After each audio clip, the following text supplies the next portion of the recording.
Welcome to the No-Till Farmer Podcast, brought to you by the Andersons. I'm Michaela Plochner, Managing Editor at No-Till Farmer.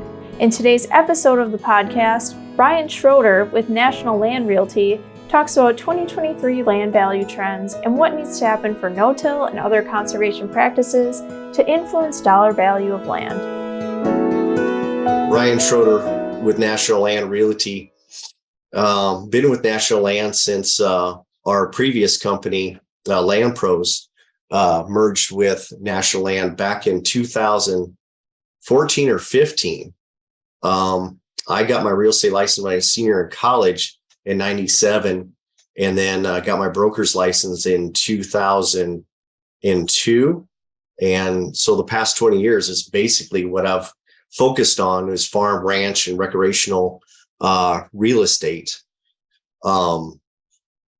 So that's kind of my background. And plus, my brother and my dad, they still farm in Northeast Nebraska. So I get the pleasure of helping them kind of when they get behind. Always good to have an extra set of hands at the busy times of season, for sure. That it is. And that's usually when I get called is, harvest, especially have to run the grading cart for them.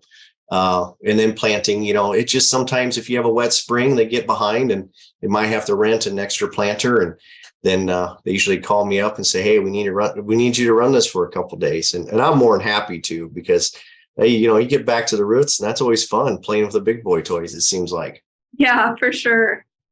So today we're talking about farmland values, and I'm hoping you can kind of set the stage for us by starting out by talking about what trends you're seeing in farmland values across the board in 2023. And the trends lately here in the 2023, everything has been fairly stable, even with the increase of the input cost, fertilizer, interest rates going up. There's still a lot of cash out there. And as far as like the land values themselves, they've been stable and even slightly increased. Your higher quality soil farms, they will always retain their value. So talking about that higher quality soil, how does the value of no-till farmland specifically compare to farmland as a whole in 2023? Well, I think with your higher quality soils, your no-till is just a common practice on those that will hold your nutrients in the ground, less soil compaction, and they just hold their value better, and there's less work that needs to be done to that higher quality soil, and that's how and why a no-till practice is fairly common in those areas. So when you're valuing land, how do you factor no-till into that, knowing that those no-till soils are higher quality and will produce better and will just keep improving? It's really going to depend on your region, where you're at. When I am looking at a farm, I try not to get further than a 10-mile radius from your subject property that you're trying to evaluate, because if you get out a little further than that, then there might be a different soil makeup on your sales that you're looking at versus your subject property. In a perfect world, you want to find that sale that has the same soil as your subject property, but that never happens. So you just kind of make a little adjustments here or there. And obviously you want to compare apples to apples, dry land to dry land, irrigated to irrigated, hill ground to hill ground, bottom ground to bottom ground. Most of the time you do have to go outside that 10-mile radius, or you're going to have to pull some sales from the hills if you're doing something on the bottoms. So I don't want to say there's an exact science to it, but there's also just sitting down and trying to compare apples to apples, not oranges to apples. Sure. So when you're looking at, let's say it's a no-till field and then a conventional tillage field, both within that 10-mile radius, are you able to assign a certain dollar value to the no-till field, like above the conventional tillage one, knowing that it is no-till? You usually don't want to do that because, for instance, just north of me, we have a lot of bottom ground. They have to till that, because if they don't, that is going to be their compaction is going to be really, really high when it comes to spring planting. It'll be almost impossible to get into that field. But that's that soil makeup. You have to do that on the bottoms, where if you go up in the hills, it's no-till. So they're really, and the soil is going to be different up in the hills, obviously, than in the bottoms. And in my opinion, there's just really no comparison. I mean, you can kind of look at it, and within your analysis of the subject property, you may want to mention the two and the difference between the two, and that, hey, there is a sale right here, but it's a different soil makeup, but this is the sale price of it. It'll have some weight, but it won't have a whole lot of weight when it comes to evaluating the subject property. Okay. So then, as it stands right now, what factors into your valuation, and can you kind of walk me through what that process looks like for you?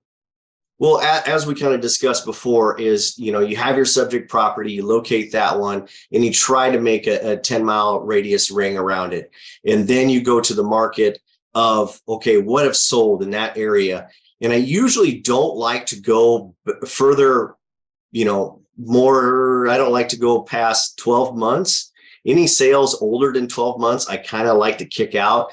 But if there is one, right across the fence, and let's say it's 18 months old, you want to make mention of it, and maybe have a time adjustment on that older one, because here, gosh, in the last 12 months, our market has changed, and you might have to add a 10% increase in value just for a time adjustment.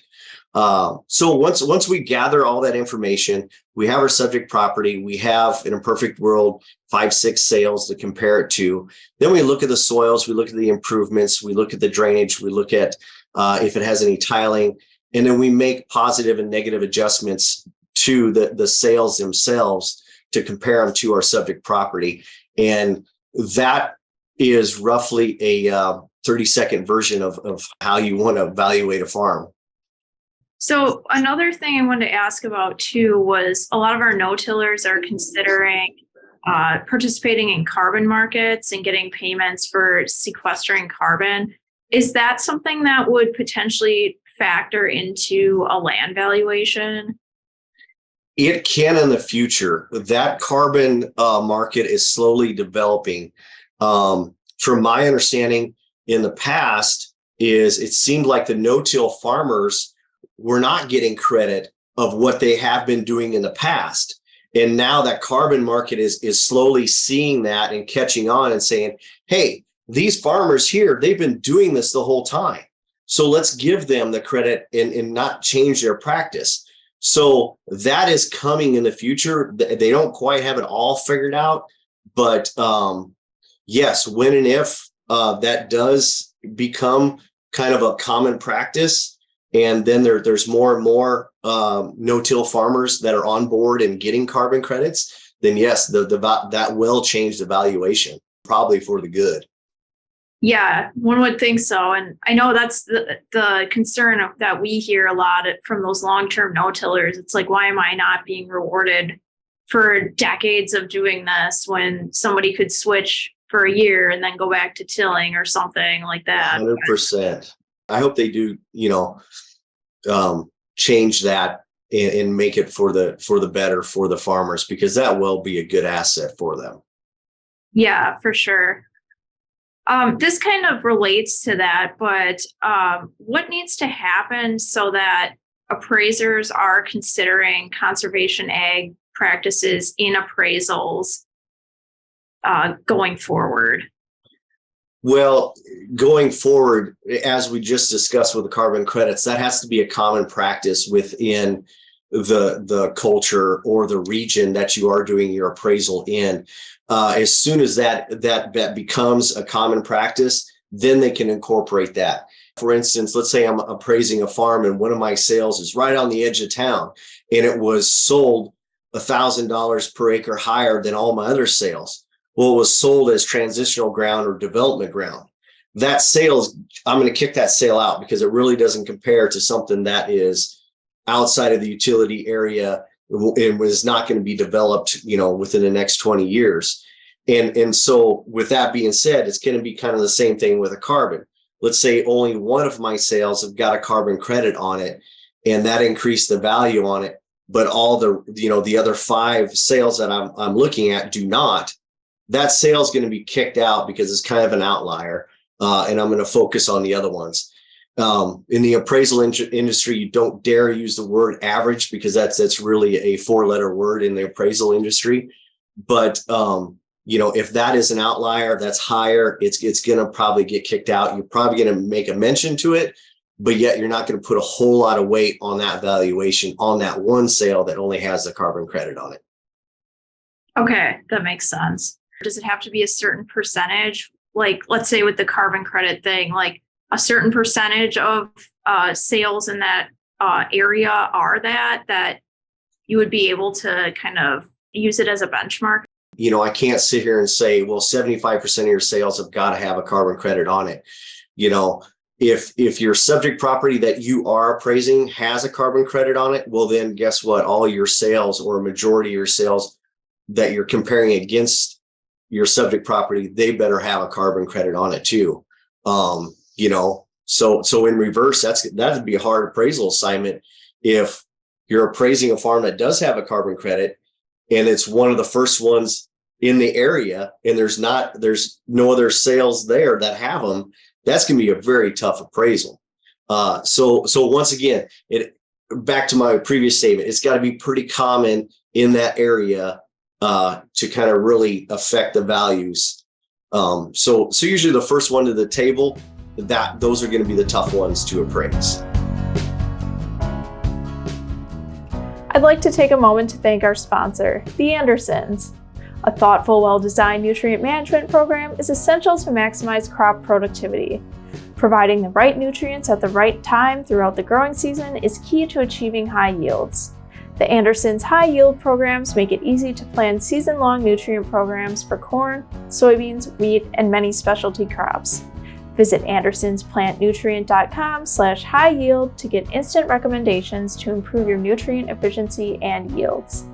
Now let's get back to the conversation. Let's say that we get to a point where it's common practice, people are no-tilling. So what would, in your opinion, a benchmark or standard look like, or would there be a benchmark or standard to use, to value no-till higher than conservational tillage? That's going to be tough to abstract that from the marketplace because, just kind of like the previous example that I give, your bottom ground, that's kind of a lower soil quality than the hill ground is going to be a higher soil. Those two are going to have different values. And it's just because, in the hills, it's going to be common practice for no-till. In the bottoms, you're going to have that tillage. But you just have to do that because that's the way the soils are. So to sit there and say, can I abstract a value, no-till versus tillage? That's going to be tough to do. That's going to be honestly tough to do. Okay. We had a researcher at the National No-Tillage Conference. He spoke about a study that he did that found that simply having no-till acres in the same county increased all of the land values of the county, regardless of tillage or no-tillage. So just curious if that's something that you've seen in your experience and where you're working. I'd agree with him because I think that raises the standards on everything. And the other part of it too, that I was thinking of too, as far as no-till and values for no-till, that is one less pass that a farmer has to do. Less time, less wear and tear on the equipment, less diesel to use. So in that aspect of things, your bottom line on your farm should go up. So that's yeah, I'd agree with his statement. Okay. So talking about the general trends that you're seeing for 2023, going back to that, what do those trends mean for a no-tiller who's renting land? How is that going to affect them? Well, I think your cost with everything is going up. I mean, and that includes probably rent.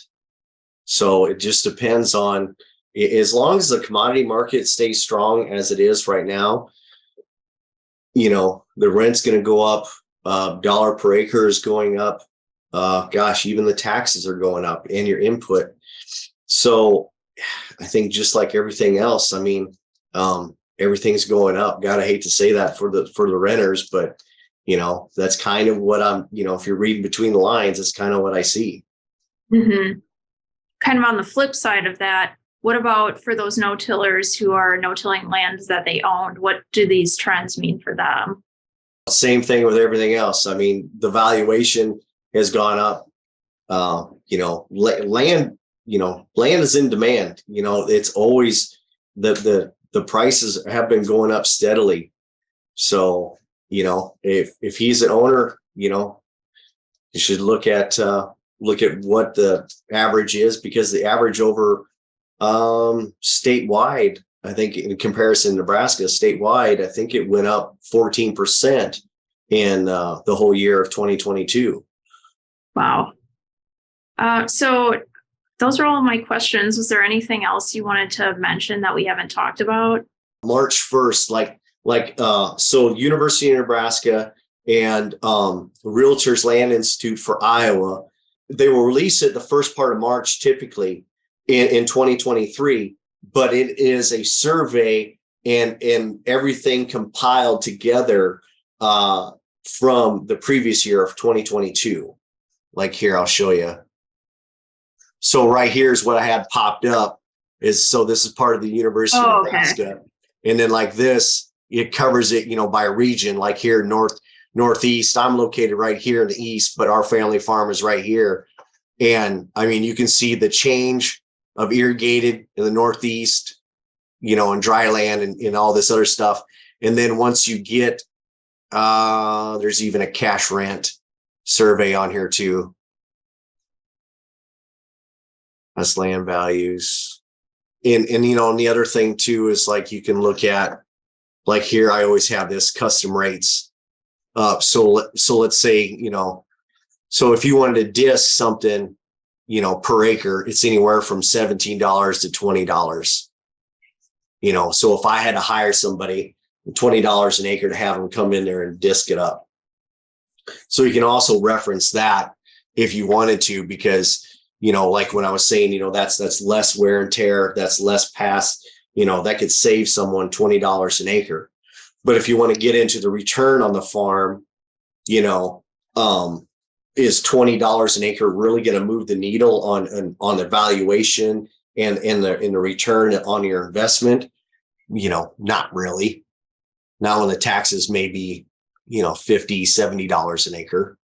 Here's a picture of, I think this is my dad running this combine.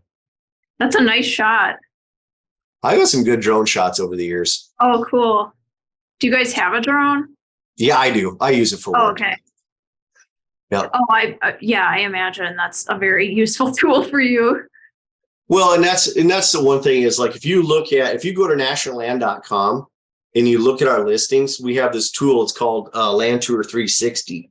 So imagine the property, you have the drone up about 300 feet and you can move it around and zoom in and zoom out. So it's a very useful tool in our industry. It's kind of like we say, you can get boots on the ground without getting your boots dirty. Right. Yeah. So yeah, drone work in this industry is big. Are your buyers mostly local, or are you getting a lot of people who just see the drone stuff and are like, yes, I want to invest in that? When you mean local, do you mean within that county or do you mean within that state? Within a state, yes. Once you get outside of the county, there may be some investors kind of from Lincoln and Omaha coming in and buying stuff. But within the county, I would say, yeah, within the state, yes, 90% of it is probably local. But within the county, then you might even go almost 50-50. Okay. So, because we've got guys that are looking for land for just an investment, land that maybe they can hunt on, or just have it for recreational, and they're just looking to place, because now, as you're seeing kind of the stock market dip a little bit, that's when I'll see a lot of the investors, they'll pull their money out. They're like, hey, I'm going to go buy $1 million farm. I just want to put my money there because I'm losing money now, Yeah. So yeah, it just sometimes it is a shift. Interesting. Hearing some of the concerns about the Silicon Valley Bank failing and how that's impacting us. Are you seeing more outside investors who are just trying to put their money into something physical?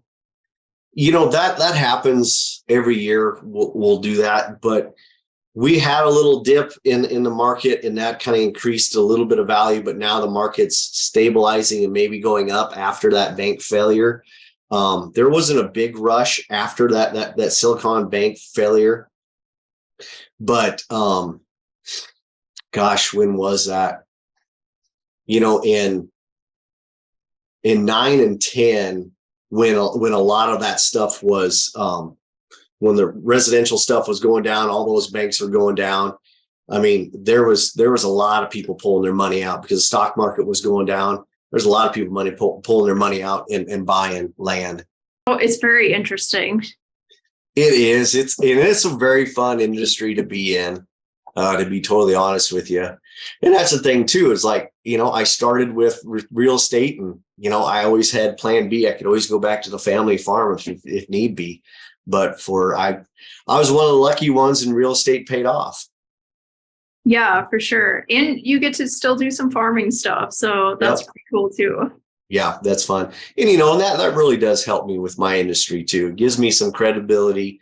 I'm just not some city boy that's trying to be out here and sell land. It's like, hey, I do have some ties back to the land. Thanks to Ryan Schroeter for today's conversation.